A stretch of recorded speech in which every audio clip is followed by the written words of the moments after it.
Баршаңызға сәлем достар. Каналыма қош келдіңіздер. Бүгінгі видео рецептте сіздермен хачапури деп аталатын ерекше дәмді нанның түрімен бөлісетін боламын. Каналымда алғаш рет болсаңыздар, тіркелуді ұмытпаңыздар.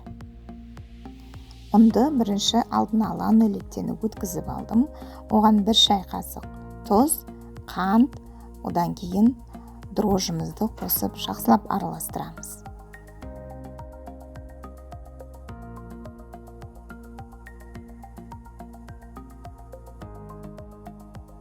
Қамырымызды сүтке илейміз. Естеріңізде болсын, сүтіміз өте ыстық болмау қажет, жылы болу керек. Және оған сары майды ертіп құямыз, араластырып, қамыр илейміз. Осы қамырға 1 ас қасық күнбағыс майын қосуға да ұмытпаймыз. Жұмсақ қамыр илейміз де жылы жерге қамырды алып қоямыз.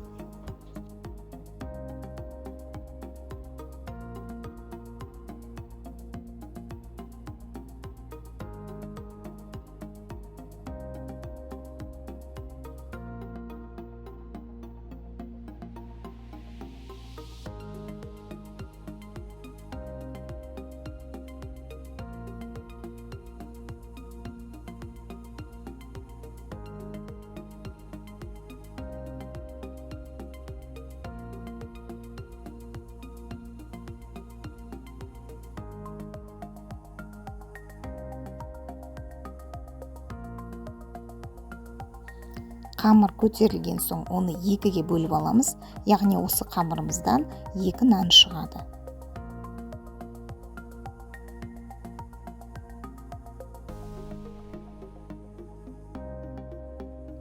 Нанның ортасына салуға бізде сулугуни деп аталатын ірімшіктің түрін аламыз, оны төркіден өткізіп алу қажет.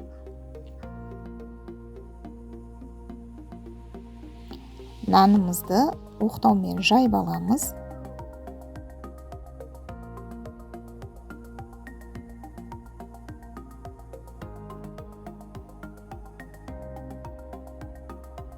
Азғантай ғана жайып алып, ортасына ірімшік саламыз. Ол нанымызды түйеміз де тағы да 1 жайып аламыз.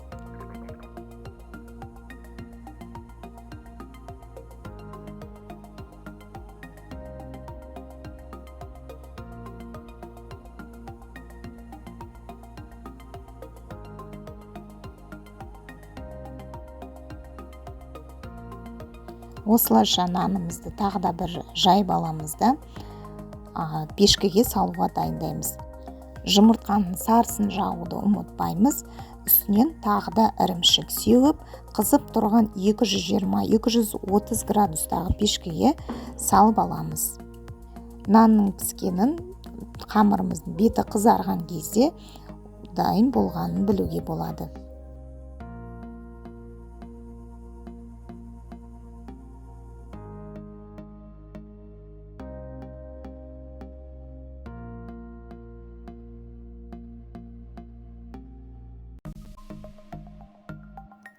Хачапури дайын.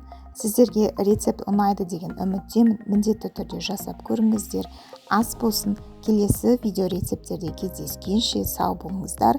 Сіздермен бірге болған дейін.